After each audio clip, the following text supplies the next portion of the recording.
tous les jours que Dieu me donne et pour tout ce qu'il donnera. Je chanterai pour que résonne dans ma louange un chant de joie. Pour la vie, pour la beauté de ce que Dieu a fait, tant de vérité, et pour m'avoir pardonné.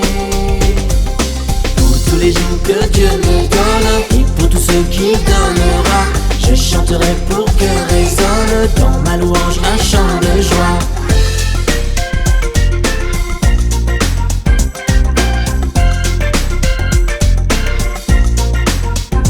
Qui pourrait imaginer un tel amour? Je sais que je ne pourrais jamais, jamais l'égaler. Pour tous les jours que Dieu me donne et pour tout ce qu'il donnera, je chanterai pour que résonne dans ma louange un chant de joie. Venez les enfants, venez louer, chanter un chant de joie. Je chanterai, alléluia. Venez louer le Seigneur, jamais, jamais l'égaler. Un chant de joie. I'm gonna praise you, Lord, I'll praise you. I'm gonna praise you all my days. I'm gonna praise you, Lord, I'll praise you. I'm gonna praise you all my days. Pour tous les jours que Dieu me donne et pour tout ce qu'il donnera, je chanterai pour que résonne dans ma louange un chant de joie. Louez le Seigneur.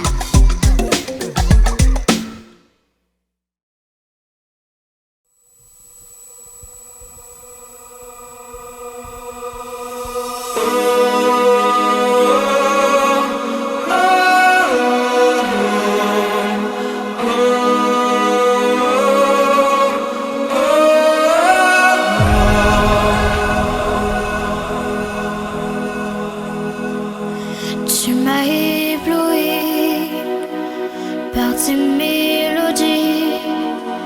Tu m'entoures d'un chant d'amour, chant de délivrance devant mes ennemis. Toutes mes craintes s'enfuient. Je ne suis plus esclave de la peur. Je suis enfant de Dieu. Je ne suis plus esclave de la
les amis et bienvenue dans ce temps de connexion avec le cœur de Dieu.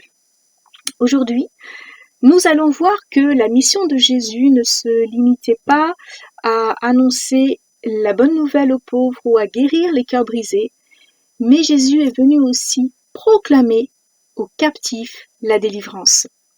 Alors, proclamer aux captifs la délivrance, c'est il est venu vous dire qu'il peut venir vous libérer de tout ce qui vous retient prisonnier, de tout ce qui vous empêche de vivre en toute liberté.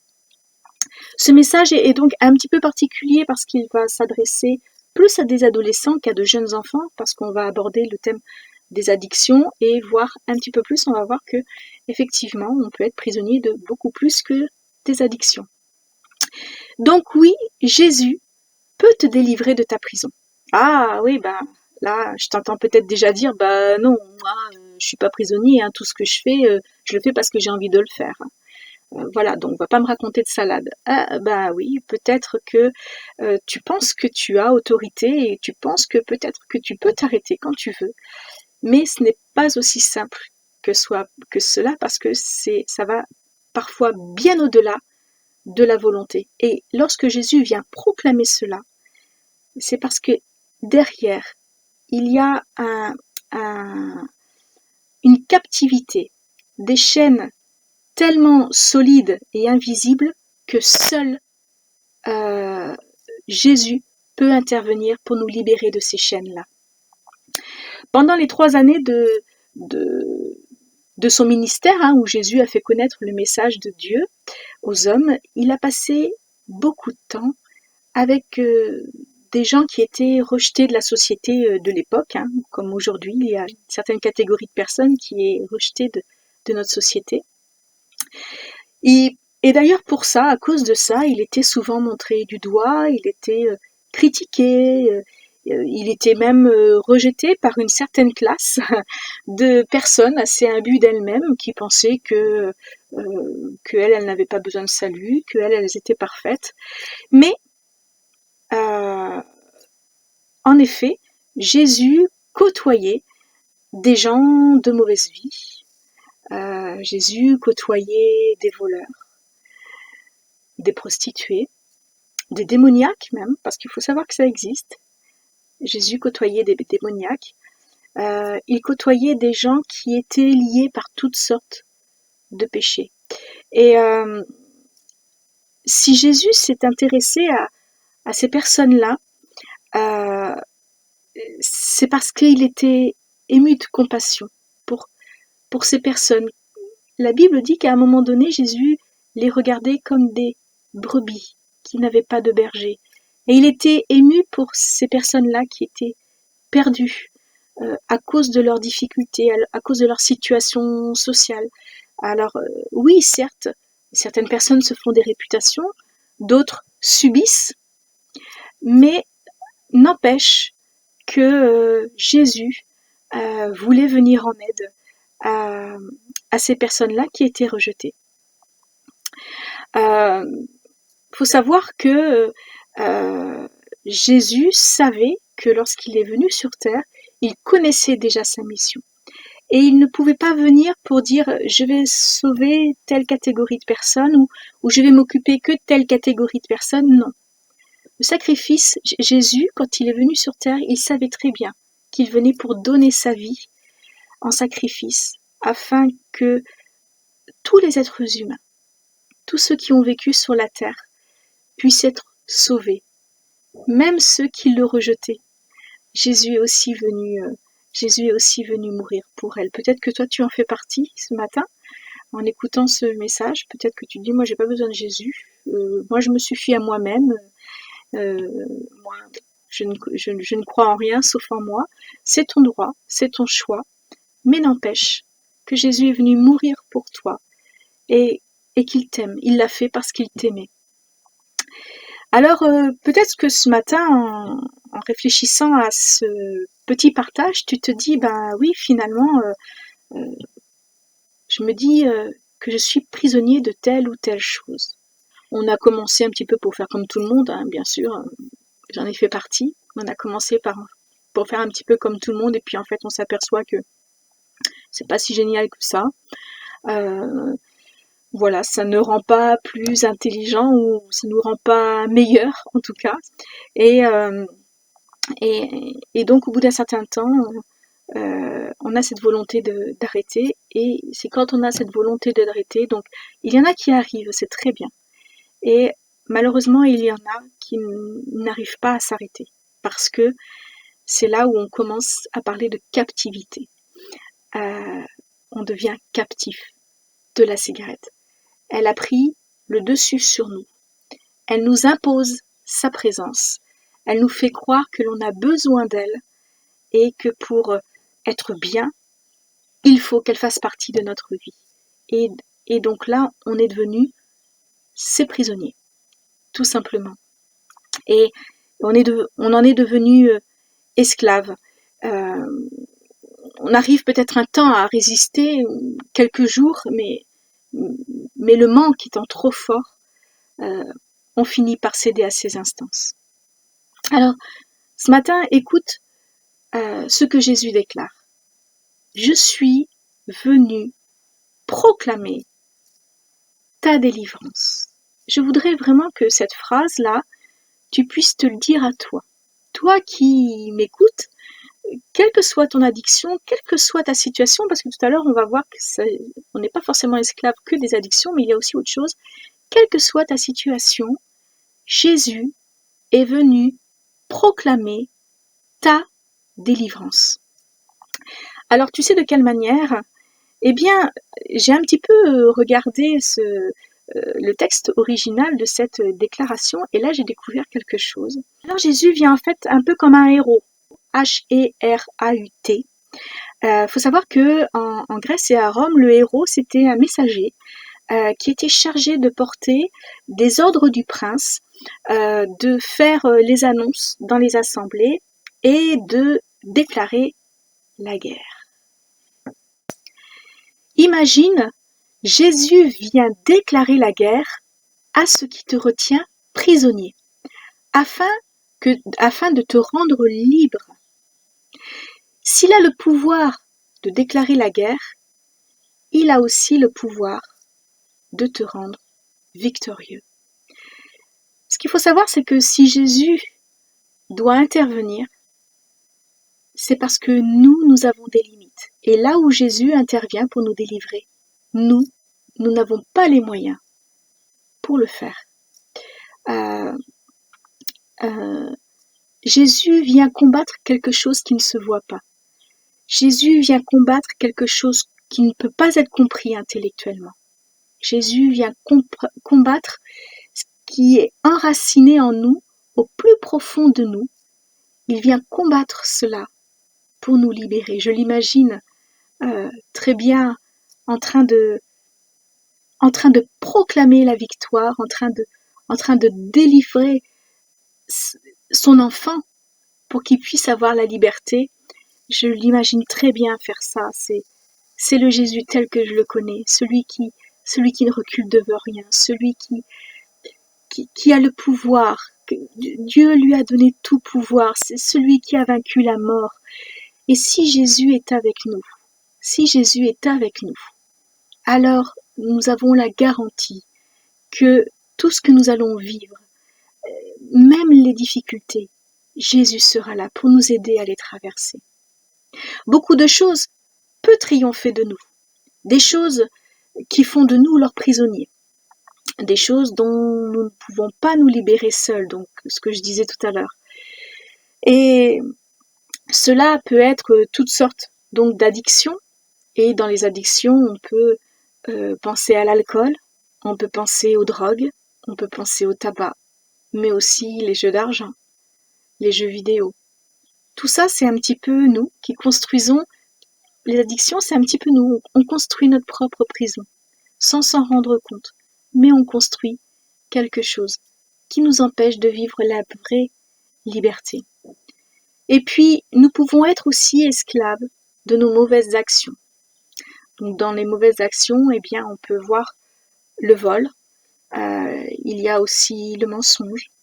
Il y a aussi la violence. Et puis,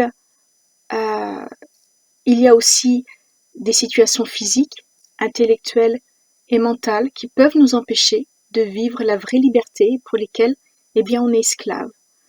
Eh bien, ça peut être l'anorexie, ça peut être l'échec scolaire, ça peut être la maladie, le handicap, mais également la diffamation. Vous savez, la diffamation, c'est quelque chose qui nous paralyse. Ce sont des paroles de mensonges qui atteignent une personne et qui la mettent à terre. Et malheureusement, la diffamation, c'est quelque chose qui vient atteindre le psychisme. Et ce sont des paroles qu'on va finir par croire. Et nous-mêmes, on se sent un petit peu perdu et la peur envahit notre esprit et nous empêche d'avoir le regard, d'être objectif, nous empêche d'être objectif. Toutes ces choses-là, Jésus peut proclamer la délivrance pour que nous en soyons libérés. Bien sûr, pour que nous puissions être libérés de cela, il faut que l'on prenne conscience que nous-mêmes, que vous-même, nous en soyons captifs. On ne peut pas venir libérer quelqu'un s'il ne se sent pas en prison. Comme on ne peut pas donner à boire à quelqu'un qui n'a pas soif. Tout dépend comment vous vous positionnez ce matin. Mais ce que je sais, c'est qu'il y a des situations que l'on choisit et d'autres que l'on ne choisit pas.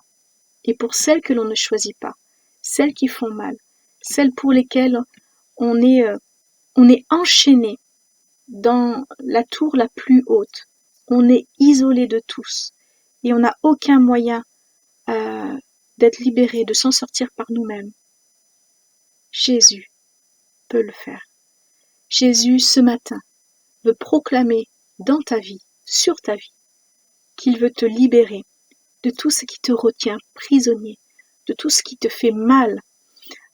Toutes ces situations ont une répercussion sur notre santé physique et psychologique lorsqu'elles nous contrôlent. Je te propose de regarder une courte vidéo et je te donnerai le mot de la fin à la suite. À tout à l'heure. Il y a une voix qui te dit ce qui est juste. Si tu l'écoutes, elle est inébranlable. Sur le chemin du retour, dans les situations difficiles, quand tu es découragé,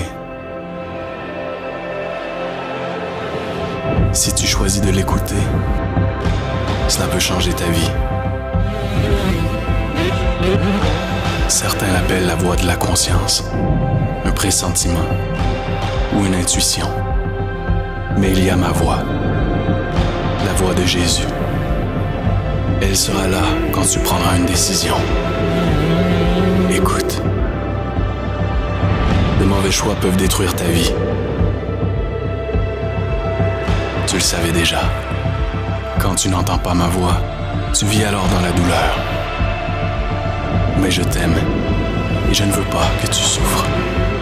J'ai porté ta douleur sur la croix et je suis mort pour te libérer. Écoute ma voix. Elle peut te sauver. Souviens-toi que je suis toujours là. Dis juste mon nom.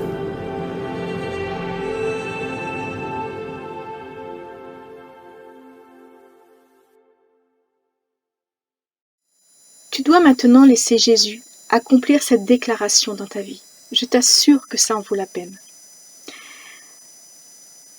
Quand Dieu a délivré son peuple d'Israël de l'esclavage en Égypte pour l'amener vers le pays promis où coulait le lait et le miel, donc c'était le symbole que c'était un pays d'abondance, Dieu nous sort d'une terre de douleur pour nous amener vers une terre d'abondance. Mais dans ce cheminement-là, eh bien, des difficultés peuvent surgir. Mais le but, c'est d'aller vers cette terre d'abondance-là. Et lorsque Dieu a emmené son peuple d'Israël donc sur cette terre d'abondance, le peuple a rencontré énormément de difficultés sur la route. Et il y a une phrase que j'aime beaucoup qui dit « Ce n'est pas parce que tu es sorti d'Égypte que l'Égypte est sortie de toi. » En somme, ce n'est pas parce que tu n'es plus sous l'esclavage de quelque chose que tes anciennes pensées, tes anciens gestes, tes anciennes paroles sont sorties de toi. Il y a un travail profond à faire en soi, parce qu'on touche au cœur. Dès que les anciennes manières de fonctionner dans lesquelles on a habitué notre corps reviennent, il faut résister, afin qu'elles ne reviennent pas habiter en nous, mais qu'elles ne fassent que passer. Dieu fera de toi une nouvelle personne. De la position d'esclave, il te promet la liberté. C'est un beau programme quand même, hein? Donc, tout ce qui faisait de toi un esclave doit faire partie du passé, doit rester dans le passé. Aujourd'hui, il faut que tu te projettes vers cette nouvelle vie, avec une nouvelle manière de vivre. Tu ne peux pas emmener avec toi ce qui est ancien et l'amener dans le nouveau. Ce qui est ancien doit rester ancien. Dieu va t'aider dans ce changement, en changeant ton langage, en changeant tes pensées, en changeant ton attitude, tes habitudes, mais en changeant aussi ton cœur. Et toutes ces choses-là te feront emmener dans une vie de victoire. Je te propose maintenant d'écouter 2 témoignages, celui de Nick Fugidic et celui de Gilles Yapi.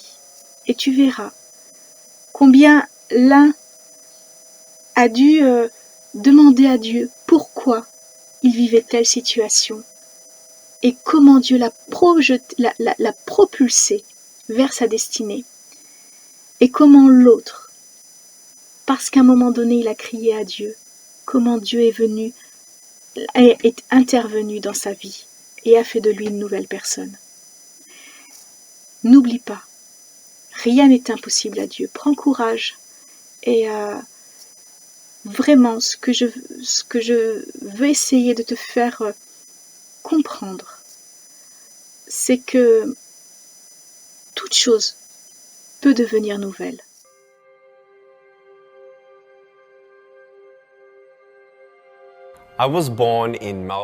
Je suis né à Melbourne, en Australie, en 1982, et mes parents n'imaginaient absolument pas que je viendrais au monde sans bras ni jambes. Je suis la seule personne sans bras ni jambes que j'ai jamais vue. J'ai cru en Jésus-Christ après avoir lutté pendant 7 ans et demandé à Dieu, pourquoi est-ce que je suis né comme ça ? Il m'a répondu très clairement par un texte dans l'évangile de Jean au chapitre 9. Alors j'ai donné ma vie à Jésus à l'âge de 15 ans, après avoir lu ce passage où il croise la route d'un aveugle. Et attendez une seconde, c'est vraiment intéressant. Personne ne savait pourquoi il était né comme ça. Je me suis dit, parfait, c'est tout moi. Donc j'ai lu dans l'évangile de Jean au chapitre 9 et au verset 3, où Jésus dit que c'est arrivé afin que les œuvres de Dieu soient révélées en lui. Je me suis dit, waouh, Dieu, si tu avais un plan pour l'homme aveugle, tu en as aussi un pour moi. C'était le début de ma relation personnelle avec Jésus.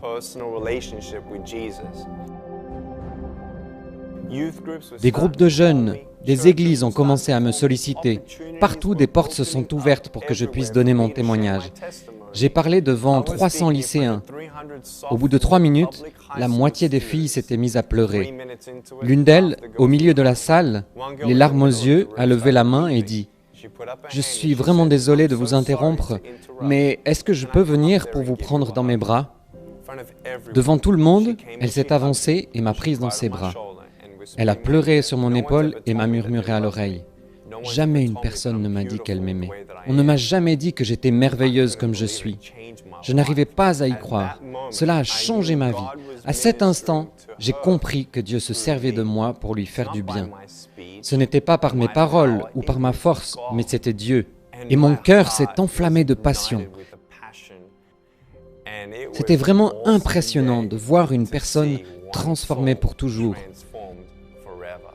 Ce jour-là, j'ai su que Dieu m'appelait à annoncer son évangile à travers le monde. Aujourd'hui, ne partez pas d'ici sans changer. Repartez d'ici sans chaîne. Vous ne savez tout simplement pas ce que Dieu peut faire avec des morceaux brisés de votre vie tant que vous ne les lui apportez pas. J'aimerais que vous sachiez que quand vous tombez à terre, la grâce de Dieu est là. Dieu veut étendre sa main et vous relever. Laissez-vous secourir. Durant les 7 premières années de mon ministère, Dieu m'a ouvert des portes qui m'ont conduit à parler 2000 fois dans 44 pays sur 6 continents. Des campus universitaires comptant 40 000 étudiants en Chine, en passant par l'Inde, où j'ai parlé à des victimes de l'esclavage sexuel, et à une foule de 110 000 personnes réunies dans la jungle. Puis l'Indonésie et l'Asie du Sud-Est, la Colombie et le Costa Rica, où j'ai pris la parole lors de conférences internationales et pu voir les dirigeants consacrer leur pays au Seigneur Jésus. La Corée, où j'ai abordé le thème de la dépression et du suicide devant un public de jeunes, jusqu'en Europe de l'Est et notamment en Serbie, en Slovénie et en Croatie. Et le message d'espérance a pu être aussi annoncé à travers tout le monde arabe. Ça, c'est Dieu. Et nous savons que nous n'en sommes qu'au début. Par la grâce de Dieu, nous avons vu de nos yeux un demi-million de personnes dire oui à Jésus et être mises en contact avec une église locale. Aussi fou que cela puisse paraître, avec notre association Life Without Limbs, nous avons pour but de prêcher à chaque personne de la planète, 7 milliards de personnes. Nous croyons qu'il est possible d'atteindre ce but, car le Saint-Esprit est en train de réunir des personnes souhaitant s'engager et nous soutenir dans notre envoi pour accomplir cette mission.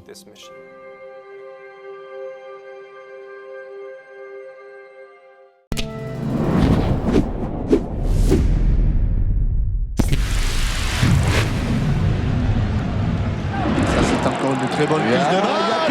C'est encore une très bonne prise de balle. Et but, deuxième but noté. Oui, dans le dos de Lala. Regardez ce qu'il va faire, Gilles Diaby. C'est superbe. Il se défait de toute la défense pour marquer ce 1-0 et son premier but de la saison. Schneuli, nein. Hochstrasser, nein. Diaby, jawohl. Das 2:0 in der 81. Minute. Sicherlich noch Impulse geben könnte. Dann der freche Versuch. Aus 40 Metern, der zum 2:1 für den FC Basel führt. Je dirais que tout homme a besoin de Dieu. J'ai pu réaliser mon rêve très tôt, être footballeur professionnel. J'ai très vite été populaire, très vite gagné de l'argent. Et donc le monde qui est lié au football s'est très vite ouvert à moi. Et être populaire, ça vous ouvre des portes sur tout ce qui n'est pas bon, les vices, la perversité, la débauche, la pornographie, la masturbation. Et à un moment donné, je me suis senti esclave de ces choses. J'avais bâti ma vie sur le foot et ma personnalité était fondée sur le foot. Mon identité, c'était le foot. Et il arrivait un moment de ma vie où tout ça a commencé à basculer tout autour de moi, où voilà, j'ai commencé à avoir des problèmes de santé, pas grave, mais juste suffisant pour m'empêcher de jouer. Jouer moins, c'est-à-dire gagner moins d'argent, être moins connu. La popularité baisse, la cote baisse. Je cherchais des solutions pour retrouver cette identité que je m'étais forgée dans le foot. Il est arrivé un moment où une connaissance m'a fait rentrer dans le monde occulte. Ma situation s'empirait et j'ai été escroqué dans le monde occulte de près de 200 000 euros en moins de 2 ans. Donc en plus des problèmes que j'avais avant, voilà, il s'est ajouté ces problèmes financiers et puis j'avais plus de repères. Je commençais à être dépressif, j'ai même eu des pensées de suicide. Jusqu'au jour où, dans le monde occulte, on m'a demandé de sacrifier mon fils. Et puis là, il y a une force en moi je ne pouvais pas l'expliquer en ce moment-là, qui m'a mené à dire non, stop, c'en est trop. J'avais une copine qui connaissait le Seigneur, celle qui est ma femme aujourd'hui, m'a proposé de donner ma vie au Seigneur, que lui pourrait sûrement m'aider. Et c'est là que ma vie a changé. J'ai donné ma vie au Seigneur, j'ai tout de suite eu de la joie, j'ai tout de suite senti cette liberté. Tout a disparu. Sur le moment, personne n'a prié pour moi, mais tout à coup, tout ce poids m'était enlevé. Et moi qui n'arrivais pas à être fidèle à une fille, juste pendant une semaine, 10 jours.